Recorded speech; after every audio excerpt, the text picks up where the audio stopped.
Raha malala rehetra amin'ny tompo ampitomboina ho amintsika rehetra ny fahasoavana sy ny fiadanana avy amin'ilay Andriamanitra raintsika sy Jesosy Kristy tompo.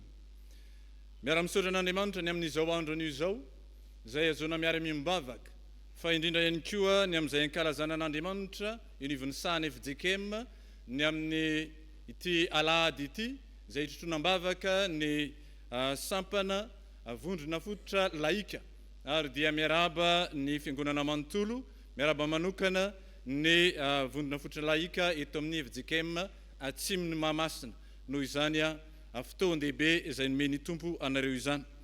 Eto ihany koa dia maneho fisaorana ny fiangonana FJKM atsimony Mahamasina izay tariny Ray aman-dreny mpitandrina sy ny ankonany ary ny biro-piangonana rehetra ny amin'izay fiara-miasa ka azona manohitra ny azakazaky ny finoana amin'izay anohananareo ny asa fitoriana filazantsara ny fampelezana ny soratra masina izay sahan'ny fikambanana mampely baiboly malagasy mankasitraka indrindra pasteur ny amin'izany dia mamela ihany koa nareo satria manana vahiny ny fiangonana dia ny solotena na ny missionnaire avy amin'ny fiangonana presbyteriana réformé avy an'ny Korea Atsimo miaraba anareo ny fikambanana mampely baiboly malagasy ny antony dia zao anisany manohana amin'ny famokarana baiboly raha miasa amin'ny fikambanana mampely baiboly any Korea Atsimo ny fiangonana presbyteriana réformé any Korea Atsimo dia anisany solotenan'izany izy ireo mankasitraka mandrakariva ny amin'izany fiara-miasa zany dia satria tompona andraikitry ny fikambanana mampely baiboly aho miaraka amiko ihany koa ny anankiray amin'ny biraony filankevim-pitondrany ny fikambanana mampely baiboly Andriamatoa Razafin-Dralabo Didier Alban dia anankiray amin'izay mandrafitra ny biraony filankevim-pitondrany ny fikambanana mampely baiboly dia noho izany indrindra misy ny baiboly izay novokariny fikambanana mampely baiboly ny araha-miasa amin'ny fiangonana presbyteriana any Korea Atsimo sy ny fikambanana mampely baiboly any Korea Atsimo.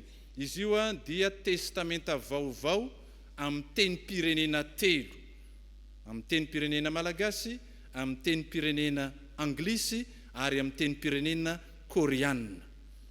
Tamin'ity taon'ity zany namokarana azy io dia amin'ny vidiny 35,000 ariary. Saingy raha miara-mientana ny fiangonana eto Atsimo Mahamasina ka te-hanana n'izany testamenta vaovao amin'ny teny pirenena telo zany dia azo atao tsara ny mampisy fihenam-bidy ary misy boky miaraka amin'izay sady fianarana teny koreana satria misy mahay teny koreana eto anivon'ny fiangonana dia azo atao tsara zany ny mampitaho amin'ny alalan'io boky io ny fiangonana sady manana n'ilay testamenta vaovao. Ny ampitaiko ihany koa momba ny baiboly eto amiko eto misy ny antsoina hoe baiboly finday. Ny any amintsika any dia baiboly any anaty finday. Zany hoe any anatin'ny telefônina any dia misy baiboly. Fa ity dia baiboly finday zany hoe azo entina amin'ny fotoana rehetra ary baiboly fanao am-paosy izy ity ka na dia somary slim aza ny anovanao dia mbola tafiditra any anatin'ny paosy any ity. Ny tanora kristianina mila manana azy ity. Teo nitsangana hoe mitsangana ny tanora ny fianakaviam-beny sekolelady rehefa mitsangana dia maro satria ny 70 isan-jaton'ny malagasy dia latsaky ny 30 taona. Zany hoe mila manana baiboly finday.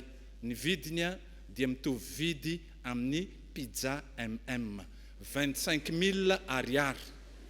Fa ny pizza rehefa avy nohaninao dia afaka adiny ray dia tseninao ny tsirony. Fa ity tenin'Andriamanitra ity dia mamy ao am-bava mihoatra noho ny tantely satria ny mandrakizay. Dia amporosihana antsika ny amin'izany. Tapitra ny fanentanana. Ny soratra masina izay kanany afatra amin'ny tian'io ity dia ny filazantsara araka ny Marka.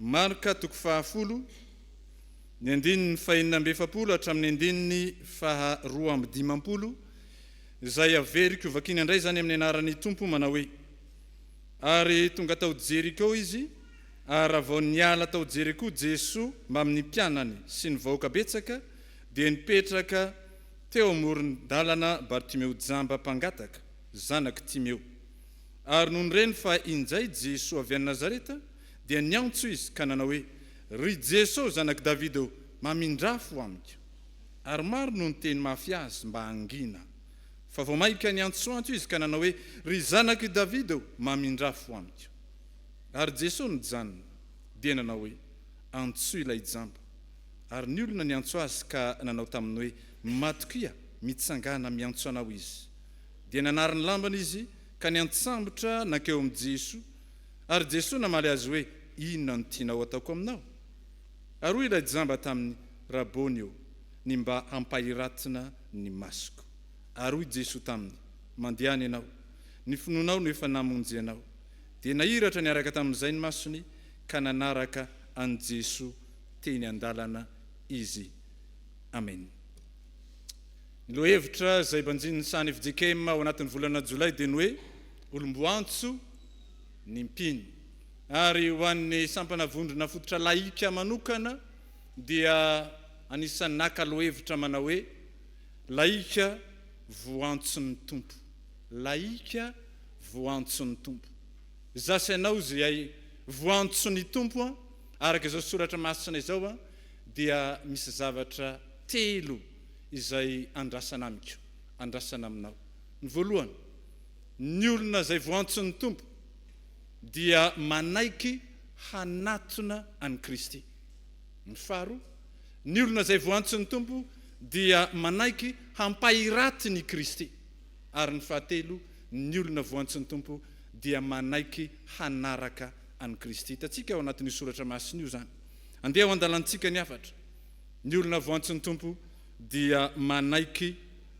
ny hanatona an'i Kristy rehefa nanoratra izao soratra masina izao i Marka nanoratra an'izao ihany koa i Matthieu an'ity tantara ity nanoratra ihany koa i Luka fa ny mahavariana dia i Marka irery no ahitantsika an'izao andininy izao ary Jesosy andininy fasivy amby efapolo ary Jesosy ny janona dia nanao hoe antso ilay jamba ary ny olona ny antso azy ka nanao taminy hoe matokia mitsangana miantso anao izy dia izao ilay andininy miavaka dia nanariny lamban'izy ka ny antsambotra nankeo amin'ny Jesosy i Marka irery no miteny an'io teny io dia nanariny lamban'izy zany koa aloha zany voambolana malagasy hoe tsy maharay lamba na manary lamba rehefa nandreny amin'ny Jesosy ity lehilahy anankiray dia ny antsoantso ry zanaky Davida ao mamindrafo amiko dia niteny ny olona mangina dia inona no natao vao maika ny antsoantso mafy izy ka rehefa nampanantsoina izy dia nanariny lambany lay nanary lamba eto tsy milaza hoe tsy ny akanjo intsony izy fa misy akanjo ambony dia ilay akanjo be ambony zany no najanony fahavetrana izy dia ny antsambotra na dia jamba aza nakeo amin'ny Jesosy satria nanaiky hanatona an'i Kristy lay manaiky manatona an'i Kristy ny heviny eto dia zao manome lanja avetrana manao zava-dehibe an'Andriamanitra mihoatra noho ny olona sy mihoatra noho ny zavatra hafa rehetra manao zava-dehibe an'Andriamanitra mihoatra noho ny olona sy mihoatra noho ny zavatra hafa rehetra ary tao amin'Andriamanitra koa zasy ianao mba hanao zava-dehibe an'ilay Andriamanitra zanaka Andriamanitra fanahy Andriamanitra ray mihoatra noho ny zavatra hafa rehetra ny vanim-potoana iainantsika izao dia vanim-potoana izay mampiazakazaka ny antsoina hoe teknôlôjia hany ka ny ankamaroan'ny olona dia manana finday telefôna zany ary lay telefôna na lay finday efa antsoina hoe raitra fa vitsy zany ny olona manana finday lay finday tsy mamparary fo inona zay lay antsoina hoe foza iny tsy mamparary fo fa na dia latsaka aza iny dia miazakazaka ny olona azafady raha miseho fa ity ny telefôna anao fa ny ankamaroan'ny telefôna amin'izao dia ilay telefôna za mety hoe tena tsy mety ny fiainako raha tsy misy telefôna fa no tadiaviko manomboka tany amin'ny Genesis ka hatrany amin'ny Apokalypsy zany fa tsy hitako hoe tsy mety ny fiainan'olombelona raha tsy misy telefôna fa ny hitako ao amin'ny jaona toko fahadimy ambin'ny folo dia zao raha misaraka amiko ianareo i Jesosy dia zay no hitako ao rehefa misaraka amin'ny Kristy ihany a vao tsy mety ny fiainako sy ny fiainanao fa raha mbola misaraka amin'ny telefônina mbola afaka miaina ihany mitaona azy ianao indray ny tompo mba hanatona azy ka anao zava-dehibe an'izany Andriamanitra ray Andriamanitra zanaka Andriamanitra fanahy misy tantara anankiray ao amin'ny soratra masina izay asaiko a iarahantsika mamaky ao amin'ny Samuela faharoa toko fahadimy Samuela faharoa toko fahadimy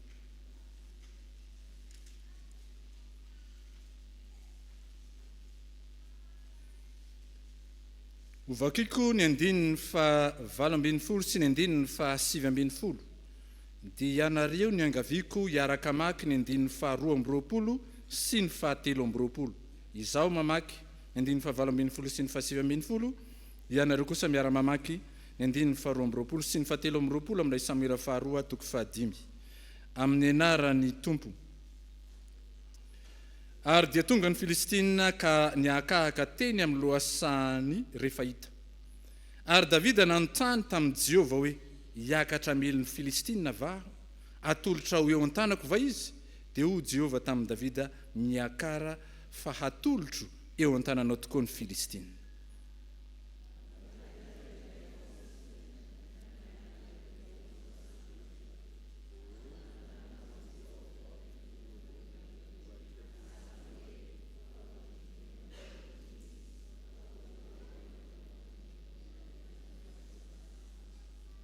Amen. Raha fitiniko ny tantara dia zao rehefa hiatrikady i Davida sy ny miaramilany dia nanontany an'Andriamanitra Davida. Andriamanitra hiatrikady azy zao ny Filistina ny fahavalo. Ahoana ny atao hiakatra via. Dia ahoana ny valitenin'Andriamanitra? Eny miakara. Fa efa natolotra ho anao. Dia resy ny Filistina.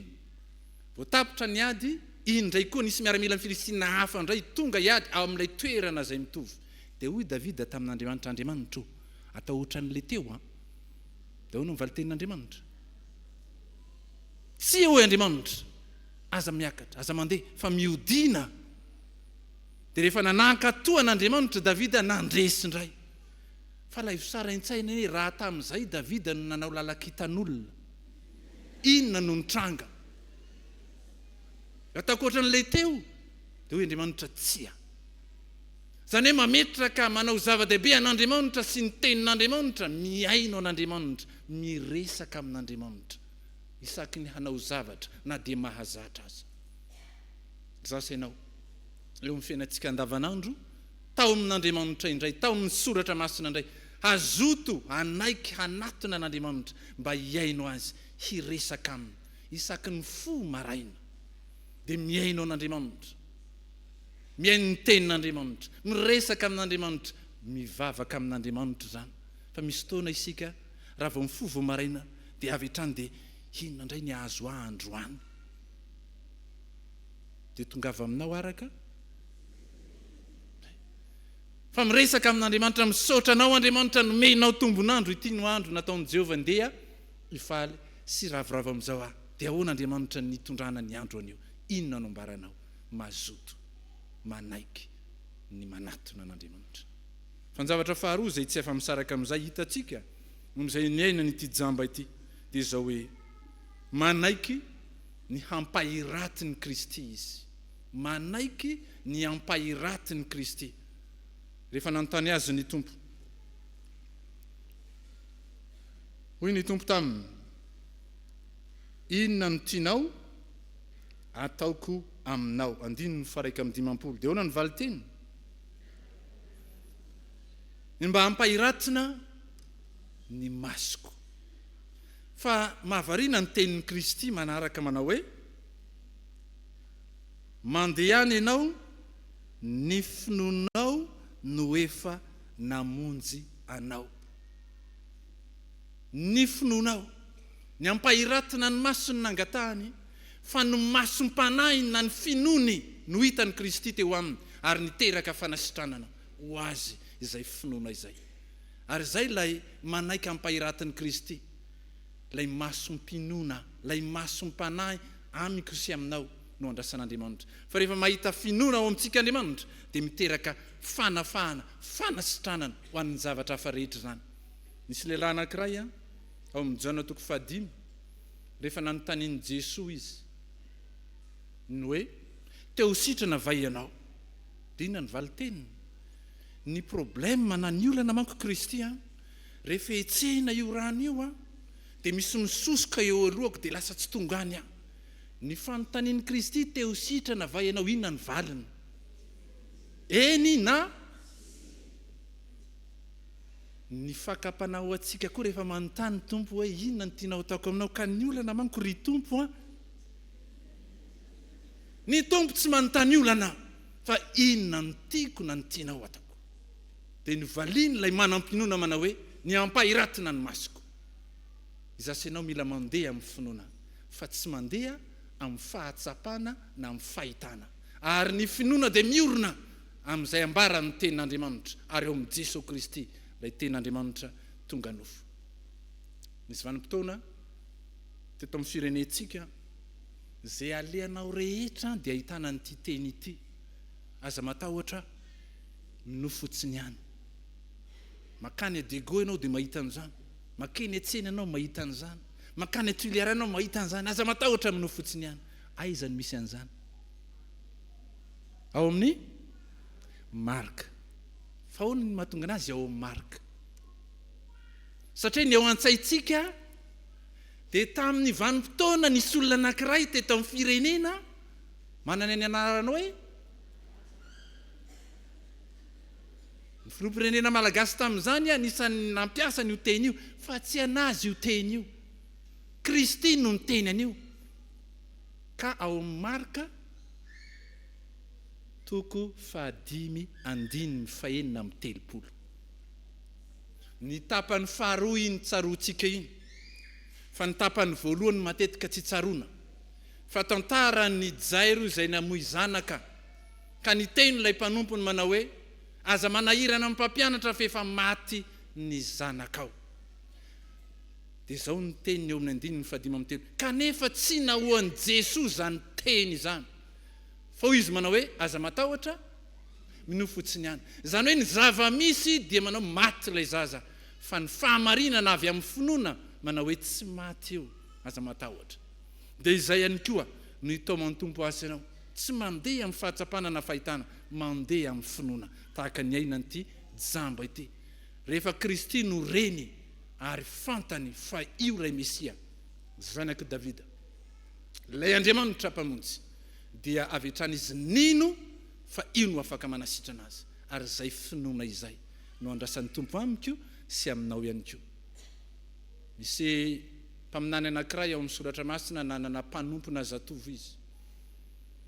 Rehefa hiady ny firenena Israely amin'ny firenena manodidina azy, dia isaky manao paikady ny firenena manodidina, dia tenenin'ilay mpaminany ny mpanjakan'i Israely manao hoe izao no atao satria izao ny paikady ny fahavalo. Ny hafaran'ilay mpanjaka any amin'ny fahavalo ny teny hoe misy mpamadika ato amin'ity firenena misy ity satria izay paikady rehetra dia fantatry ny zanak'Israely. Dia ny teny ilay olona manao hoe tsy misy mpamadika aminay reto, fa izao izay teneninao ao amin'ny efitrano mangingina dia fantatry ny mpaminany anankiray any amin'ny zanak'Israely. Dia nandefa miaramila io mpanjaka io, ndany izy sambory. Dia rehefa ny fovo maraina ilay mpanompon'ilay mpaminany nahita miaramila betsaka izy dia niteny tamin'ilay mpaminany hoe maty tsika, fa indreo ny miaramila izay efa hisambotra tsika. Dia izao ny tenin'ilay mpaminany. Aza matahotra fa ny momba atsika dia maro noho ny momba azy ireo. Dia nivavaka amin'Andriamanitra ilay mpaminany. Andriamanitra mifona aminao ampahirato ny masony. Dia nohenoin'Andriamanitra zany vavaka izany, dia nampahiraton'Andriamanitra ny mason'ilay mpanompo, dia mbola mahita miaramila maro lavitra noho n'ilay teo izy. Tia ny Tompo ampahiratona tahaka izany koa ny masoko sy ny masonao. Eo alohany zava-misy ainantsika andavanandro, izay mandiso fanantenana, izay mety mahatonga antsika ho very hevitra, dia izao hoe Kristy tsy miova. Ilay miteny amintsika hoe aza matahotra. fa ny finoana izay nanantsika ny aminy dia afahantsika koa mandeha lavitra ka mihoatra ny zava-misy mba hifikitra amin'ny zava-marina dia ny tenin'Andriamanitra.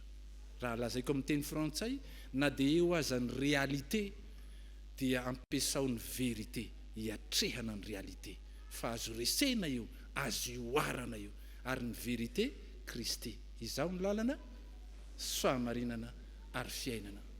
Tsy misy mankany amin'ny ray afa-tsy amin'ny lalako Kristy.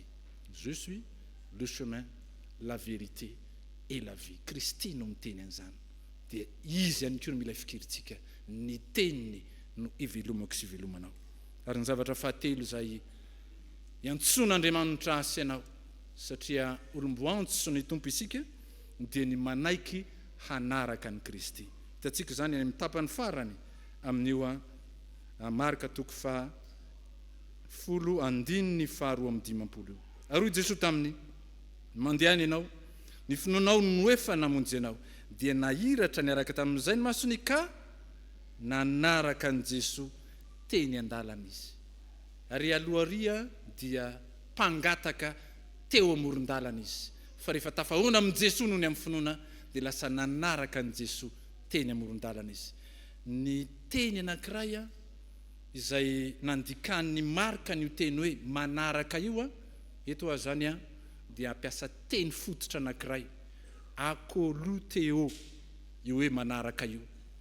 Dia izay akoloteo zay no nakan'ny teny frantsay hoe acolyte. Dia ny malagasy rehefa nandika ny acolyte inona? Sipa.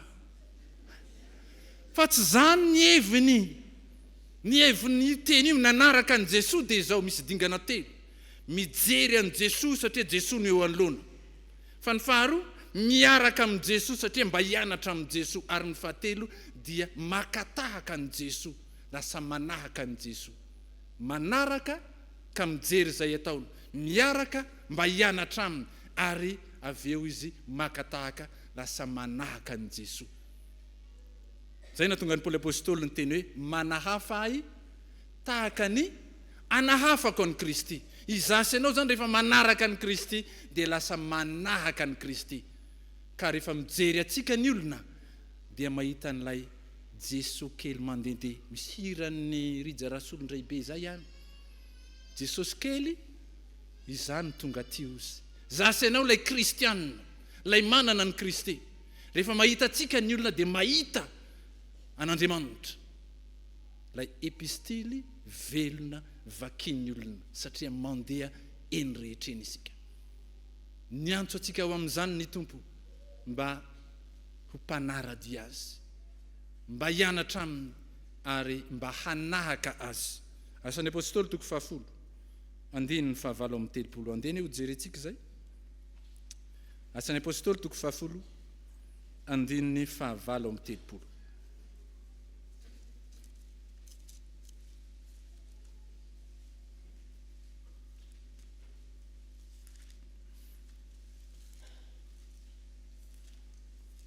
Ny apôstôly Petera dia nisan'ny nanambara izao teny izao. Andeha rahantsika rehetra mamaky amin'ny anaran'ny tompony 7:7 izay nosoran'Andriamanitra tamin'ny fanahy masina sy ny hery sady nandendeha nanao soa sy nahasitrana izay rehetra azo ny herin'ny devoly satria Andriamanitra nomba azy. Miresaka ny amin'i Jesosy Kristy ny apôstôly Petera. Fa Kristy ihany koa dia niteny indro aho momba anareo mandrakariva ambara-pahatonga satria tiany isika haefa izay nataony. Izay mino ahy ny asa ataoko no ataony koa. Mandendeha koa isika manao soa, mandrava ny asan'ny devoly, mitory ny filazaon-tsara, mitondra fanafahana, fanasitranana amin'izay nirahan'ny tompo atsika.